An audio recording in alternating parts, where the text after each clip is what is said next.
নমস্কার বন্ধুরা, আমি সোমা গোপালের হেসেলে আপনাদের সবাইকে স্বাগত। আজকে কাঁচকলার কোপ্তাকারি রেসিপিটা আপনাদের সাথে শেয়ার করছি।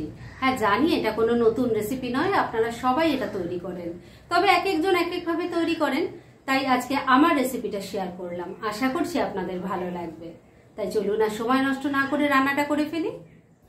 পুরোনো দিনের এই নিরামিষ রান্নাটা করার জন্য আমি প্রেসার কুকারে বেশ খানিকটা জল নিয়ে গরম করে নিয়েছি। এবার এর মধ্যে দিয়ে দেব কাঁচকলা। আমি এখানে দুটো কাঁচকলা নিয়েছি, দু টুকরো করে কেটে রেখেছি, দিয়ে দিলাম। এবার লিডটা লাগিয়ে দিচ্ছি। এবার মিডিয়াম ফ্লেমে রেখে 2-3টে হুইসেল পড়লেই কাঁচকলাগুলো সেদ্ধ হয়ে যাবে। তাহলে একদিকে কাঁচকলাগুলো সেদ্ধ হতে থাক, আর আরেকদিকের ওভেনে আমি আরেকটা কাজ চলুন সেরে ফেলি। একদিকের ওভেনে কাঁচকলাগুলো সেদ্ধ হওয়ার জন্য বসিয়ে দিয়েছি, আর আরেকদিকের ওভেনে আমি একটা তড়কা প্যান বসিয়ে গরম করে নিয়েছি। এর মধ্যে কিছুটা চীনাবাদাম দিয়ে দিলাম। এবার ফ্লেমটাকে একদম কমে রেখে চীনাবাদামগুলোকে একটু ড্রাই রোস্ট করে নিচ্ছি। বাদামগুলো ড্রাই রোস্ট করে নিয়েছি আর গ্যাসটাও বন্ধ করে দিয়েছি। এবার এগুলোকে নামিয়ে ঠান্ডা করে নিচ্ছি। কাঁচকলাগুলো যে প্রেসার কুকারে সেদ্ধ হচ্ছিল, 3টে হুইসেল পড়ার পর সেই গ্যাসটা আমি বন্ধ করে দিয়েছি। তবে লিডটা এক্ষুনি খুলতে পারছি না, পুরো প্রেসারটা বেরিয়ে যাওয়ার পর লিডটা খুলবো। আর এই সময়ের মধ্যে অন্যান্য কাজগুলো সেরে নিচ্ছি। বাদামটা যে ড্রাই রোস্ট করে নিয়েছিলাম, এবার হামান দিস্তার মধ্যে সেই বাদামটা দিয়ে দিলাম। এবার এটাকে একটু আধ ভাঙা করে নিচ্ছি। বাদামটা দেখুন আধ ভাঙা করে নিয়েছি। এবার এটাকে এক সাইডে রেখে দিচ্ছি। এবার আবারও হামানদিস্তাটা নিয়ে নিয়েছি একটা মশলা তৈরি করার জন্য। এর মধ্যে দিয়ে দিচ্ছি 1 চামচ মৌরি, দিয়ে দিচ্ছি 10-12টা গোটা গোলমরিচ। এবার এটাকে একটু থেতো করে নিচ্ছি। মশলাটা তৈরি হয়ে গেছে। এটাকেও একটা পাত্রের মধ্যে ঢাকা দিয়ে এক সাইডে রেখে দিচ্ছি। বাদামটা আধ ভাঙা করে রেখে দিয়েছি, মশলাটাও তৈরি হয়ে গেছে। আর ওইসব কাজ করতে করতে প্রেসার কুকার থেকে আমি কাঁচকলার টুকরোগুলোও কিন্তু বার করে নিয়েছি। আর এটা অনেকটা ঠান্ডাও হয়ে গেছে। এবার খোসাটা ছাড়িয়ে নেব। এই খোসা ফেলে না দিয়ে কিন্তু খোসা বাটা করতে পারেন, খেতে খুব ভালো লাগে। কাঁচকলার খোসাগুলো ছাড়িয়ে নিয়েছি। এবার এগুলোকে ম্যাশ করে নেব। সেদ্ধ করা কাঁচকলার টুকরোগুলো ভালো করে ম্যাশ করে নিয়েছি। এবার এর মধ্যে এক এক করে কিছু জিনিস দেব। প্রথমেই দিয়ে দিচ্ছি একটু জোয়ান। ডাইজেশনের জন্য জোয়ানটা কিন্তু ভীষণ ভালো। 2 হাতে ক্রাশ করে দিয়ে দিলাম। আধ ভাঙা করা বাদামগুলো দিয়ে দিলাম। এবার দিয়ে দিচ্ছি 1 চামচ আদা কাঁচা লঙ্কা বাটা, দিয়ে দিচ্ছি অল্প হলুদের গুঁড়ো, দিয়ে দিচ্ছি একটু ধনেপাতা কুচি। আধ ভাঙা মৌরি আর গোলমরিচটা অল্প এখানে দিলাম, আর অল্প একটু রেখে দিয়েছি, পরে কাজে লাগবে। বাইন্ডিং এর জন্য দিয়ে দিচ্ছি 2 টেবিলস্পুন বেসন,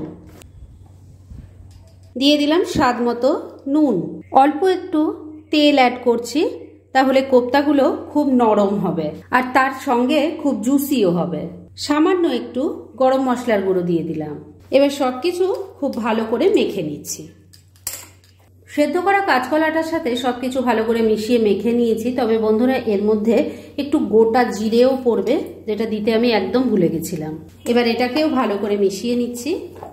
এবার সবকিছু দিয়ে ভালো করে মাখা হয়ে গেছে। কোপ্তা তৈরির জন্য 2 হাতে একটু তেল লাগিয়ে নিয়েছি।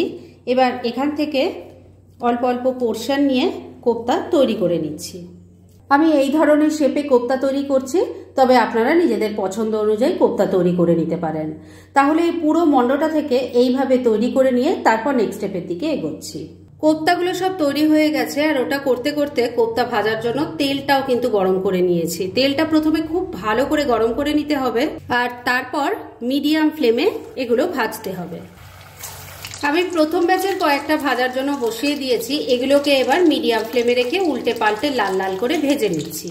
প্রথম ব্যাচের কোপ্তাগুলো উল্টে পাল্টে ভালো করে ভেজে নিয়েছি। এবার এগুলো তেল ঝরিয়ে তুলে নেব, আর এইভাবে আরও বাদবাকিগুলো সব কটা ভেজে নিয়ে তারপর নেক্সট স্টেপের দিকে এগোচ্ছি। সমস্ত কোপ্তাগুলো ভেজে তুলে নিয়েছি, আর কোপ্তা ভাজার পর কড়াইয়ে অনেকটা তেল ছিল, সেটা কমিয়ে রেখে দিয়েছি, কেননা এখন গ্রেভি তৈরি করব আর তার জন্য বেশি তেলের দরকার নেই।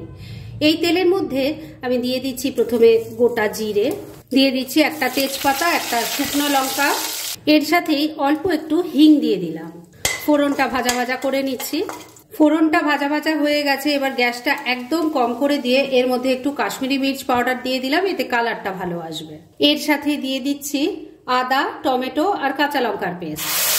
অল্প হলুদের গুঁড়োও দিয়ে দিলাম স্বাদ মতো নুন, অল্প কয়েকটা দানা চিনি দিয়ে দিচ্ছি 1 চামচ জিরের গুঁড়ো, 1 চামচ ধনের গুঁড়োও দিয়ে দিলাম, অল্প গরম মশলার গুঁড়োও দিয়ে দিলাম।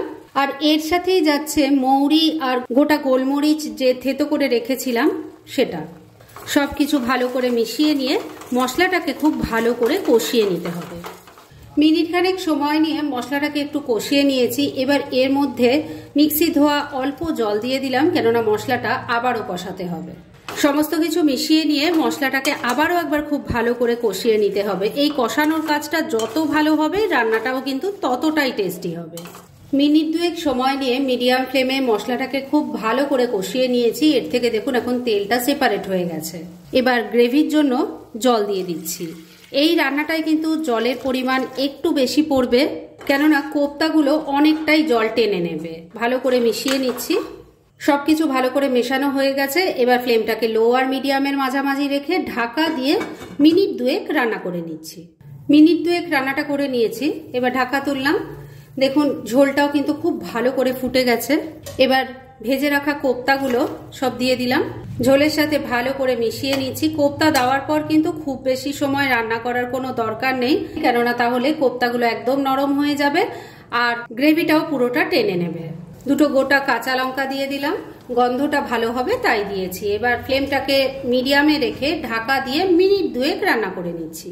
মিনিট 2 রান্নাটা করে নিয়েছি। রান্না কিন্তু এবার একদম রেডি। শেষ পর্যায়ে এখানে আপনারা একটু ঘি ছড়িয়ে দিতে পারেন, তবে আমি ঘি না দিয়ে একটু ধনেপাতা কুচি দিয়ে দিচ্ছি। এখন নতুন নতুন ধনেপাতা হয়েছে, গন্ধটা ভীষণ ভালো হয়। এই রকম কোপ্তা কিন্তু ভাত, রুটি, পরোটা সবকিছুর সাথে খেতে অসাধারণ লাগবে। আর দেখতেই পাচ্ছেন একটা কোপ্তাও কিন্তু ভেঙে যায়নি। যেই প্রপোর্শনে বেসনটা ইউজ করা হয়েছে সেই প্রপোর্শনে দিলে কিন্তু একটাও কোপ্তা ভেঙে যাবে না আর শক্তও হয়ে যাবে না। যাই হোক, ধনেপাতা কুচি তো ভালো করে মেশানো হয়ে গেছে। রান্না এবার একদম রেডি। গ্যাসটা বন্ধ করে দিলাম। এবার এটা কিন্তু আর ঢেকে রাখা যাবে না, তাই ডাইরেক্ট সার্ভ করে আপনাদের দেখাচ্ছি। ফ্রেন্ডস, আমার আজকের এই দুর্দান্ত স্বাদের কাঁচকলার কোপ্তা কারির রেসিপি একদম রেডি হয়ে গেছে এবং আমি সার্ভ করে দিয়েছি। এটা বন্ধুরা কোনো নতুন রান্না নয়, তবে আমি যেভাবে তৈরি করে ঠিক সেই প্রসেসটাই আপনাদের সাথে শেয়ার করলাম। আশা করছি আপনাদের অনেকেরই কাজে লাগবে। একবার অন্তত ট্রাই করে দেখুন কেমন হয়, আর তারপর আমাকে প্লিজ কমেন্ট করে জানাবেন।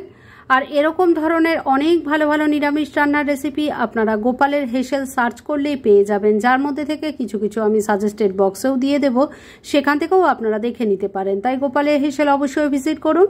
আর আপনারা কেমন ধরনের রেসিপি চাইছেন সেটাও কিন্তু আমাকে জানাতে পারেন। আমি চেষ্টা করব সেই সব রেসিপিগুলো আপনাদের সাথে শেয়ার করার। আর আমার আজকের এই রেসিপি যদি আপনাদের ভালো লাগে আর ইউজফুল বলে মনে হয়, তাহলে যারা এখনও আমার চ্যানেলটাকে সাবস্ক্রাইব করেননি তারা প্লিজ সাবস্ক্রাইব করুন। তাহলে আজকের মতো এখানেই শেষ করছি। পরদিন আবার এরকমই কোনো ভালো রেসিপি নিয়ে চলে আসব। আপনারা সবাই খুব ভালো থাকুন, সুস্থ থাকুন।